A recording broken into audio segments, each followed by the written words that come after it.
Hello, hello, it's Miss Benigna, and today I will be reading The Smartest Giant in Town by Julia Donaldson and Axel Sheffler. George was a giant, the scruffiest giant in town.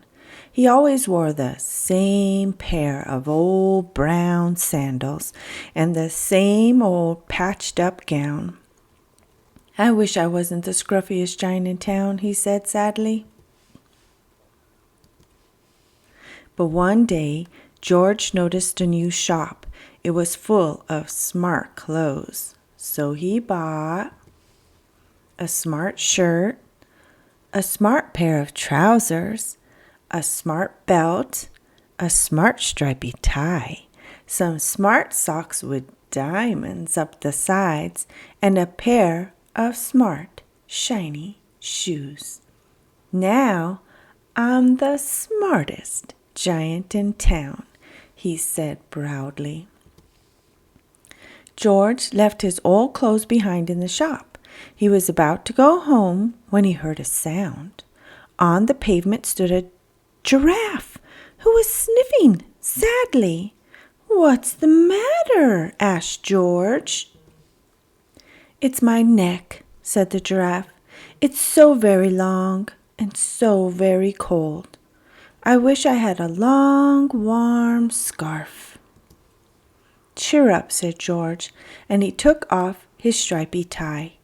"It didn't match my socks anyway," he said, as he wound it round and round the giraffe's neck. It made a wonderful scarf. "Thank you," said the giraffe. As George strode towards home, he sang to himself, "My tie is a scarf for a cold giraffe, but look me up and down, I'm the smartest giant in town." George came to a river. On a boat stood a goat who was bleating loudly. "What's the matter?" asked George. "It's my sail," said the goat. "It blew away in a storm. I wish I had a strong new sail for my boat." "Cheer up," said George, and he took off his new white shirt. "It kept coming untucked anyway," he said, as he tied it to the mast of the goat's boat. It made a magnificent sail. "Thank you," said the goat. George strode on, singing to himself, "My tie is a scarf for a cold giraffe. My shirt's on a boat as a sail for a goat. But look me up and down, I'm the smartest giant in town." George came to a tiny ruined house. Beside the house stood a white mouse with lots of baby mice. They were all squeaking. "What's the matter?" asked George. "It's our house," squeaked the mother mouse. "It burned down, and now we have nowhere to live. I wish we had a nice new house." "Cheer up," said George, and he took off one of his shiny shoes. "It was giving me blisters anyway," he said. As the mouse and her babies scrambled inside, the shoe made a perfect home for them. "Thank you," they squeaked. George had to hop along the road now, but he didn't mind. As he hopped, he sang to himself, "My tie is a scarf for a cold giraffe. My shirt's on a boat as a sail for a goat. My shoe is a house for a little white mouse. But look me up and down, I'm the smartest giant in town." George came to a campsite. Beside a tent stood a fox who was crying. "What's the matter?" asked George. "It's my sleeping bag," said the fox. "I dropped it in a puddle. I wish I had a warm, dry sleeping bag." "Cheer up," said George, and he took off one of his socks with the diamonds up the sides. "It was tickling my toes anyway," he said.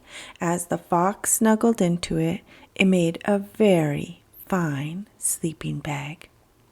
"Thank you," said the fox. George hopped on, singing to himself. My tie is a scarf for a cold giraffe. My shirt's on a boat as a sail for a goat. My shoe is a house for a little white mouse. One of my socks is a bed for a fox. But look me up and down, I'm the smartest giant in town. George came to a big squelchy bog. Beside the bog stood a dog who was howling. "What's the matter?" asked George. "It's this bog," said the dog. "I need to get across, but I keep getting stuck in the mud. I wish there was a safe, dry path." "Cheer up," said George, and he took off his smart new belt. "It was squashing my tummy anyway," he said as he laid it down over the bog. It made an excellent path. "Thank you," said the dog. The wind started to blow, but George didn't mind. He hopped on, singing to himself. My tie is a scarf for a cold giraffe. My shirt's on a boat as a sail for a goat. My shoe is a house for a little white mouse. One of my socks is a bed for a fox.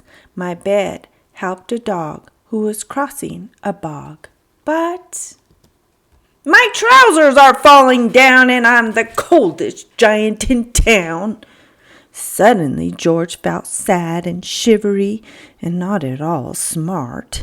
He stood on one foot and thought, "I have to go back to the shop and buy some more clothes," he decided. He turned around and hopped all the way back to the shop.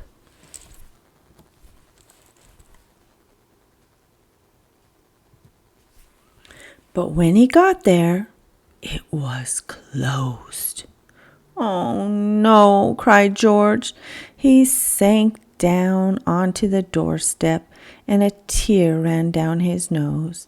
He felt as sad as all the animals he had met on his way home. Then, out of the corner of his eye, he saw a bag with something familiar poking out of the top. George took a closer look. "My gown!" he yelled. "My dear old gown and sandals!" George put them on. They felt wonderfully comfortable.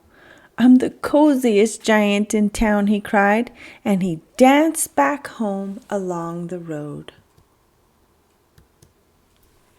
Outside his front door stood all the animals he had helped. They were carrying an enormous present. "Come on, George," they said. "Open it."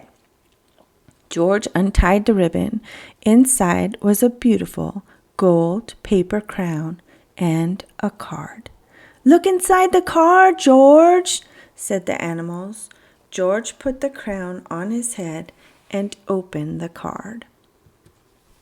Inside it said, "Your tie is a scarf for a cold giraffe. Your shirt's on a boat as a sail for a goat. Your shoe is a house for a little white mouse. One of your socks is a bed for a fox. Your belt helped a dog who was crossing a bog. So here is a very fine crown to go with the sandals and gown of the kindest giant in town." The end.